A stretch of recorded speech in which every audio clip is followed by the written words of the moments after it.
ছুটি দেয় না, কীভাবে যাবো? আমি পরে চাকরি করি, হ্যাঁ যা কয় এটা শোনা লাগে। গেছে বছর ঈদও ছুটি পাই নাই, এবছর ঈদও ছুটি পাই না।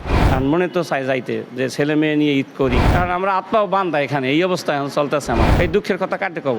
আমরা তো যাইতে পারি না, আমাদের তো 3 মাস পর পর ছুটি দেয়, যাইতে পারতাছি না। গেছে বছর ঈদও ছুটিতে যাই নাই, এখন যাইতে তো মনে চা। এই যে রোজার 4 দিন আগে আমার মা মারা গেছে, তারপর ওই সময় আমার 3 দিন লেগে ছাড়ছিল, 3 মাস না হলে ছুটি দেয় না, এই জন্যে যাইতে পারি না। মনে তো চাই যাইতে। গেছে বছর ঈদে এখানে ঈদ করছি, এখনও এখানে যাইতে পারি না, ছুটি দেয় নাই। 2 জন ছাড়ছে, 4 জন এখানে আসি। আর মনে তো অনেক কষ্ট, এখন কী করব? এখন কিছু বলতে পারি না। এখন হেরা বড় বড় অফিসার, হেরা যা কয় এটা শুনতে হয়, পরে চাকরি করি। এখন মনে তো চাই যাইতে, যে ছেলে মেয়ে নিয়ে ঈদ করি, বাপ নাই মা নাই, ভাই ব্রাদার নিয়ে ঈদ করবো, তাও আশা পূর্ণ হইল না। এখন এই চাকরি করতেছি, 15 বছর ধরে আমি এখানে চাকরি করি, বেতন যা দেয় মোটামুটি চলতে পারি, কিন্তু মনের আশা তো পূর্ণ হয় না। যাইতে পারি না, ঈদ করতে পারি না, মা বাপ নিয়ে ঈদ করতে পারি না।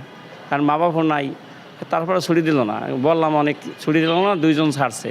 এখন আমরা এখানে 4 জন আছি, এটা আমরা চলাফেরা করি, এই ডিউটি করতেছি। আর ছুটি তো দিল না, অনেক রিকোয়েস্ট করছি, ছুটি দেয় নাই। এখন আমাদের তো ছেলে মেয়ে আছে বাড়িতে, স্ত্রীগণ আছে, সবাই আছে। তাকে নিয়ে ট্রিট করতে পারতাম, যদি মনে খুশি লাগতো, ভালো লাগতো, কিন্তু সেটা তো করতে পারি নাই। ছুটি দেয় নাই, কীভাবে যাবো? আমি পরে চাকরি করি, হ্যাঁ যা কয় এটা শোনা লাগে। আমি কী করবো? কারণ এই তো বৈশা রয়েছি, ডিউটি করতেছি। হ্যাঁ, সবাই যাচ্ছে, সবাই যাইতে আছে।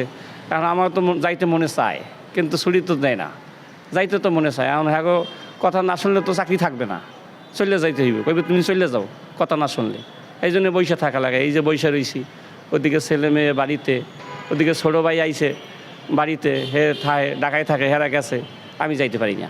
কারণ আমার এই যে এই বৈশা ডিউটি করা লাগে। এই এখন কি বলবো আর, দুঃখের কথা। এখন আমাদের তো দেখা যায় সবাই মনে একটা আশা থাকে যে ঈদ আসলে, 1 বছর আসলে একটা ছুটি পাবো, কিন্তু ওই ছুটিটা আমরা পাই না। সবাই যাইতেছে, আমাদের সামনে থেকে যাইতেছে, আর মনে তো অনেক কষ্ট লাগে, অনেক কষ্ট। তা বলার বাহিরে বলতে পারি না, এত কষ্ট লাগে। কিন্তু এখন কী করব? কারণ তাদের কথা শোনা লাগে, না শুনে তো চাকরি থাকবে না। এই জন্যে এখন ওই সামনেতে অনেক লোক যায়। 1 বছর আমাদের মনে তো অনেক আশা থাকে, অনেক কষ্ট থাকে, যে আশা থাকে ঈদের সময় ছুটি পাম, ওই ছুটিটা পাই না।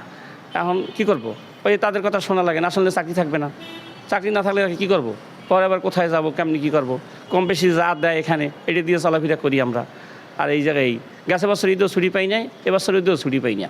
তাদের কথা শুনতে হয়। এখন কী করব? তো করার কিছু নাই, কারণ আমরা আত্মাও বান্ধা এখানে, এই অবস্থা এখন চলতেছে। আমারও এই দুঃখের কথা কাটে কব। মোহাম্মদ সাইদুল ইসলাম আমার নাম। গ্রামের বাড়ি পূর্ব থানা হইছে বানুরিপাড়া, জেলা বরিশাল, গ্রাম পূর্ব সৈয়দকাঠি।